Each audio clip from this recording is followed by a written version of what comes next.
არასამთავრობო ორგანიზაცია შეზღუდული შესაძლებლობების მქონე პირთა უფლებებისათვის წევრები 1 იანვარს მთავრობის მიერ მიღებული დადგენილების განხორციელების პროცესში ჩართვას მოითხოვენ.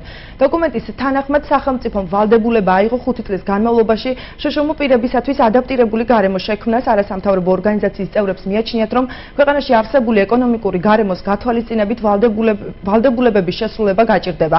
შესაბამისად, პროექტზე მუშაობისას მზად არიან მთავრობასთან ითანამშრომლონ. დაეხმარონ ბიუჯეტის ხარჯების სწორად გაწერაში და პრიორიტეტების განსაზღვრაში.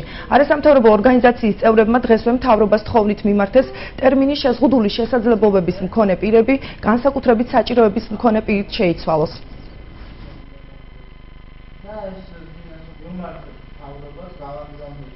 როდესაც ქვეყანაში გვაქვს მილიონიანი ბიუჯეტის გარღვევა, ეს 5 წლიანი პროგრამა, რაც ამ რეგლამენტით არის გათვალისწინებული, როგორ შეიძლება იქნეს განხორციელებული. ამას სჭირდება ფინანსები, რეგლამენტშივე ხდება ახალი